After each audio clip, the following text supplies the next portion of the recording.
Good afternoon sa inyong lahat. At anong oras na?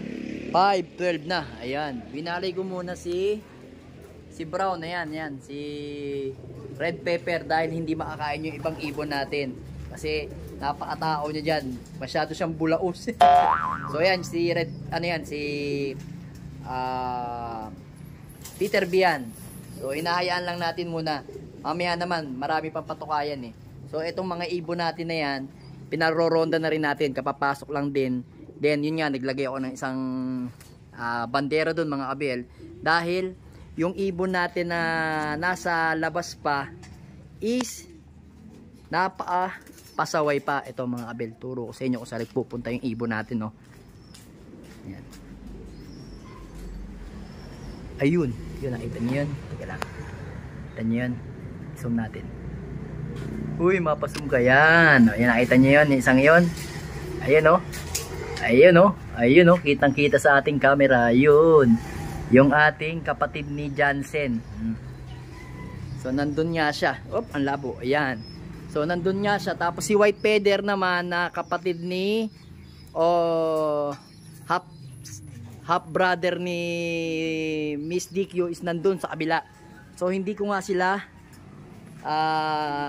pinakain. Ayan, pinuuna kong kumain tong mga to. Yan, medyo may tira kasi yung tirang yan sakto dun sa dalawa. Kaya ang ibinibigay ko dito is pitong scoop nito mga abel. Yan, ito yung scoop natin. Yan, ito yung scoop natin. Yan, yung sa pambata. So yan, 7 ganito. Tapos 12 ibon. Ayan yung mga ibon natin. Ito si Miss DQ. Ayan. So ayan, mamaya tatanggalin ko na yan. Hindi ko pa kakainin yung dalawa. Bahala sila sa buhay nila para masanay na sila. Kasi itong mga to, ayan, halos yan mga yan, sanay na sila sa pag-ranging. Tapos pag tinawag ko, papasok agad. Ayan.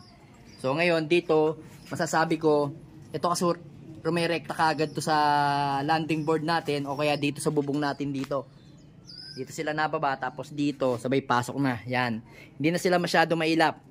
Meron isang mailap dito, yun yan. Ayan, yan si Peter B na yan. Ayan, Peter B na yan. Dapat na i-out natin kasi hindi na natin i-out, ilalaban na natin. Yan yung baldado natin mga abel kung natatandaan nyo.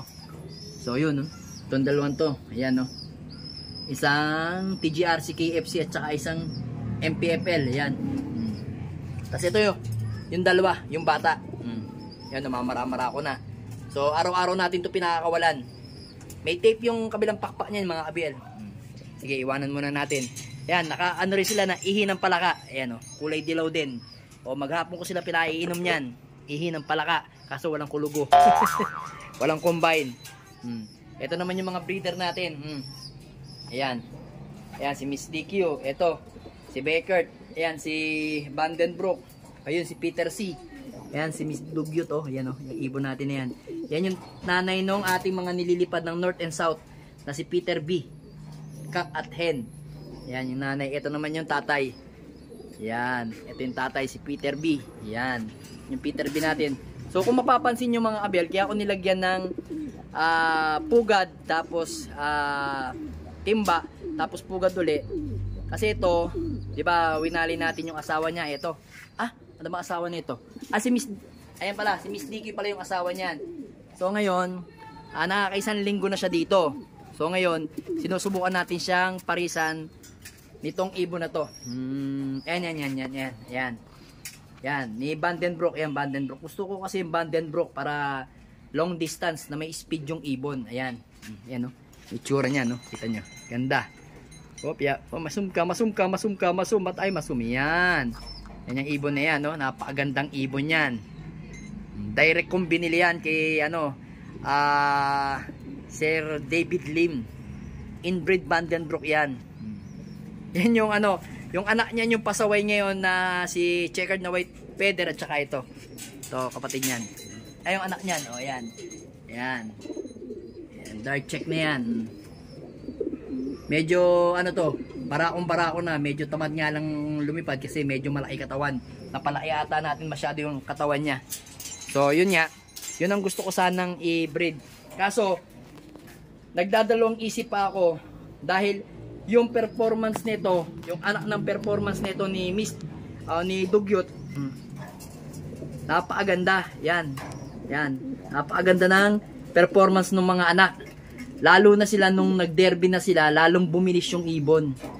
Kumbaga hindi na sila nagpapasaway. Ayan, napakagandang ibon yan. Lalo na pag malapitan yan. So yun nga, pinag-iisipan ko pa.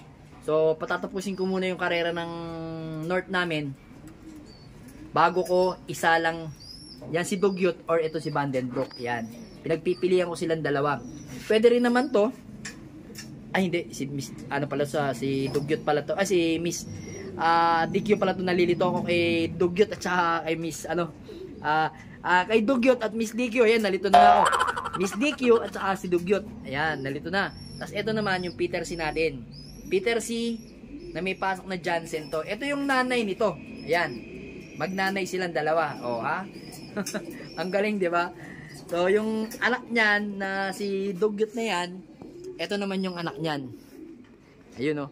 Kasalukuyang nagsusubo sa ating mga young bird, oh. So, dito, gandahan, pantay-pantay yung laki ng mga young bird dito, mga abel. So saan na lang natin i-reveal yan, mga abel, pag malalaki na sila. Then dito, yan, malaki na rin. O yan, sinusubuan na. Malalaki na yung mga young bird natin dito. So ito ay pamangitlog pero malapit na 'to eh. Konting kembot na lang, mangingitlog na. Ayan, nagsusubo na yung mga ibon natin dito. Ito nga pala si Red Pepper na nagsusubo. Na winalay natin. Winalay natin dito kay Victor Lim, kay BLBL. Ayan, BLBL yan, winalay natin yan. Gagawin nga natin sanang, yan yung first choice natin na ipaparis natin dito kay Peter B. Kaso possible 50-50 tayo dito kasi medyo down pa yung katawan niya. Down pa. Medyo hindi pa siya ganun kaganda ang pangangatawan. So sabi ko nga 3 weeks. Pwede ko nang iparis ang ibon na yan. So, yun mga abel, ang first choice natin ito, si BL, then sumunod si Vandenbroek, then yun si Dugyot. So, si Dugyot naman is pang third choice lang natin, pero kapag maganda yung performance ng mga anak niya ng norte ngayon at south, ibabalik na lang natin siya dito. Yan. Para makarami tayo ng bloodline ni Peter B at saka ni Dugyot. Pero syempre, 50-50 pa. Pinag-iisipan pa natin. Kailangan natin munang makita yung performance. Then dito, ito kasi super set winner ang mga anak nito eh. Binubugan nito kaya gustong gusto ko to. So, hintayin lang natin pag na-condition na tong ibon na to. Kasi by pa naman, August pa naman. Kung mabibreed natin yan ng February. February magbuga. February, March, April, May, June, July, August. 7 months pa. Kaya napakatagal pa. Kaya maganda yun. Bali, kung 7 months yun, 2 months siyang naka-viewing, tapos 5 months siya yung rumoronda na siya. Kaya matibay yung ibon. O yung magiging anak niyan, mga abel. Then dito naman, ayan ang lalaki na ng mga red pepper natin. Ayan. Ganda Tsaka ayan ang lalaki na ng mga red pepper natin. Anak yan ni BL at saka ni red pepper. Yan yung unang anak. First clutch. Ganda Gandang ibon. Solid.